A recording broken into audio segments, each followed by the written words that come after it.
Hello everyone, আসসালামু আলাইকুম। GST ভর্তি পরীক্ষার্থী যারা আছো, তো তোমাদের জন্য শর্ট ভিডিওগুলো নিয়ে আসলাম এবং এগুলোতে আমরা কিভাবে হ্যান্ড ক্যালকুলেশন বাড়াতে পারি এবং বেসিক যে জিনিসগুলো জানা প্রয়োজন এগুলো আমরা দেখব। তো তোমরা যারা জিএসটি ভর্তি পরীক্ষার্থী আছো, তো তোমাদের কাছে হচ্ছে হাতে আর বেশি দিন সময় নেই। তুমি যদি একটা পাবলিক ইউনিভার্সিটিতে চান্স পেতে যাও, তো অবশ্যই তোমার এই কাজটা অবশ্যই করা প্রয়োজন। প্রত্যেকটা প্রশ্ন কিভাবে সমাধান করা প্রয়োজন এবং কিভাবে তুমি হ্যান্ড ক্যালকুলেশন বাড়াতে পারো, আপনি এরকম টাইপের একটা প্রশ্ন এবং 24 এবং 25 সালে রাজশাহী বিশ্ববিদ্যালয়ে এসেছে। তো আমরা চলে এই প্রশ্নটা সমাধান করব। তুমি জিএসটি পরীক্ষার্থী হলে অবশ্যই কি করবা, ভিডিওতে লাইক কমেন্ট করে জানাবা এবং যদি তোমাদের রেসপন্স বেশি আসে ইনশাল্লাহ আমি চেষ্টা করব প্রত্যেকটা চ্যাপ্টারের উপর এরকম করে শর্ট ভিডিও দেওয়ার, যে গুরুত্বপূর্ণ জিনিসগুলো নিয়ে। ওকে, দেখো কি বলছে, একটি তারের প্রস্থচ্ছেদের ক্ষেত্রফল বলছে 2 মিলিমিটার স্কয়ার হলে অসহ বার যদি কি হয় 100 কেজি হয়, তাহলে তারের কি বলছে অসহ পীড়নই বলছে। আগে আমাদের পীড়ন জানতে হবে, তারপরে অসহ পীড়ন জানতে হবে, অসহ বার। আগে চলো আমি এইখান থেকে এই জিনিসটা একটু জেনে আসি। প্রথমত আসো, অসহ কি বলছে, সংজ্ঞাটা কি বলছে হচ্ছে অসহ বল। অসহ কি হবে, বার হবে। অসহ বল বা অসহ বার যেটাকে বলে। দেখো, সর্বাপেক্ষা কম যে বলে, সর্বাপেক্ষা কম যে বলে কোনো ক্রিয়া করলে কোনো বস্তু ছিঁড়ে বা ভেঙে যায়, তখন তাকে বলে কি অসহ বল বলে। মানে এই যে ওই বস্তুটা, ধর আমি একটা বস্তু আছে, এই একটা এম্বর একটা আর এক হ্যাস্তার বিশিষ্ট একটা বল আছে, এই বস্তুটা আছে, এটার উপর তুমি একটা এমজি বড় একটা বস্তু জুড়াই দিছো, তাহলে সর্বনিম্ন বল জুড়াইছো, তখন এটা ভেঙে গেলো বা ছিঁড়ে গেলো, তখন এই বলটাকে বলবো কি আমরা অসহ বল বলবো।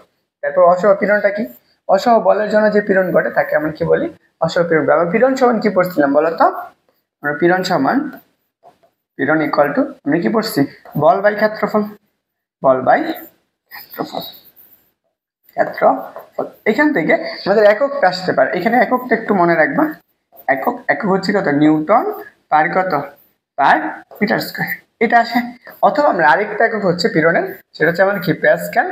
আরেকটা একক পাবা, সেটা হচ্ছে আমাদের কি, এখান থেকে তুমি পাবা নিউটন। বলের একক কি বলতো, F equal to M A না, এম এ। এম সমান কত আমাদের KG metre per second square, তাই তো? এইটুকু তুমি পাইবা। তাহলে এখানে আমাদের কত আসবে, এখান থেকে আমরা কি পীড়নের আরেকটা একক পাবো কত বলতো, সেখান থেকে আরেকটা একক পাবো যে কেজি কত, তাহলে কি আসবে metre cube, KG metre cube পরে কত পার সেকেন্ড স্কয়ার, এটা আসবে। এটা আরেকটা একক, এটা হচ্ছে পীড়নের আরেকটা একক। একদম যে জিনিসগুলো লিখে দিলাম এগুলো একটু মনে রাখবে, এগুলা তোমার জন্য খুবই গুরুত্বপূর্ণ এবং খুব সুন্দর করে কাটে, বুঝছো? চলো আমরা পরবর্তী প্রশ্নটা দেখি। এখান থেকে বলছে যে এই তারটার অসহ পীড়নটা কত। আমরা অসহ পীড়ন সমান আমরা কি লিখবো, অসহ কি বলছে, অসহ পীড়ন।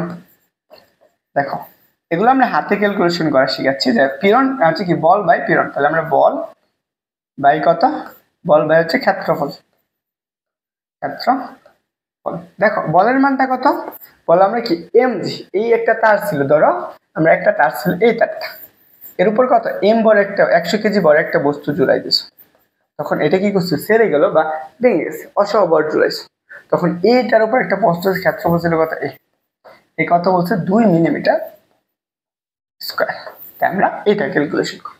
তাহলে আমাদের বলটা কত, 100 ইন্টু, আমরা জানি কি বলটাকে আমরা কি লিখতে পারবো এখানে বলতো, এই বলের পরিবর্তে বস্তুটার বর কতটুকু এমজি পরিমাণ কাজ করতেছিল না, এখানে কতটুকু কাজ করতেছিল এমজি, নিচে কত আসবে এই, তাই বলতো এম এর মান তো কত 100 ইন্টু কত 9.8, নিচে কত আছে, নিচে হচ্ছে 2, তাহলে 2, এইখানে মিলিমিটার স্কয়ার আছে। দেখো মিলিমিটার, 1 মিলিমিটার সমান তুমি কত জানো, 1 মিলিমিটার, 1 মিলিমিটার সমান জানো 100, 10 টু দি পাওয়ার কত 3 মিটার। এখন আমাদের এই মিলিমিটার স্কয়ার আছে, তাহলে স্কয়ার মানে এটার উপর একটা স্কয়ার হয়ে যাবে, স্কয়ার মানে কত যাবে 10 টু দি পাওয়ার -6। তাহলে আমরা এখানে ক্ষেত্রফল কত পাবো, 2 ইন্টু 10 টু দি পাওয়ার -6। তাহলে এখানে লেখো 2 into 10 to the power 6 metre, -6 metre.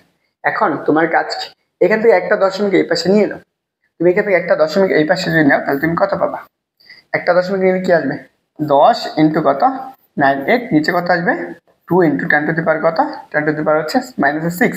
এখন তোমার কাজ হচ্ছে কাটাকাটি করা, এটাকে কাটো, 2 দ্বারা কাটো, তাহলে 5। এখন তুমি এইটুকু তুমি পাইছো, তোমার তো এটা আনসার নাই, এখানে আনসার দেওয়া আছে।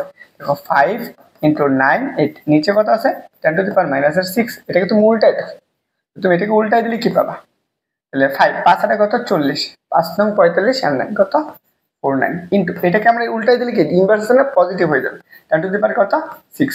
একক কি পড়ছো? নিউটন পার কত মিটার, নিউটন পার মিটার।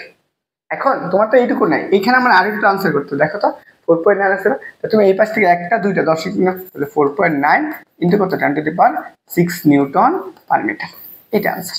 এটা হচ্ছে কি অসম্পীড়নের জন্য বা বলের জন্য এই টাইপের প্রশ্নগুলো আসছে, এবং এটা রাজশাহী বিশ্ববিদ্যালয়ের আসা একটা প্রশ্ন, এটা আনসার হচ্ছে খ নম্বর। বুঝছো তোমরা? তো তুমি যদি বুঝো অবশ্যই কমেন্ট করবা, লাইক অ্যান্ড শেয়ার, অ্যান্ড আমরা হচ্ছে পরবর্তী ভিডিওর জন্য অপেক্ষা করো।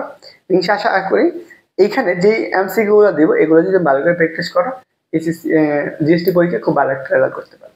সবার জন্য শুভকামনা রইল। আসসালাম।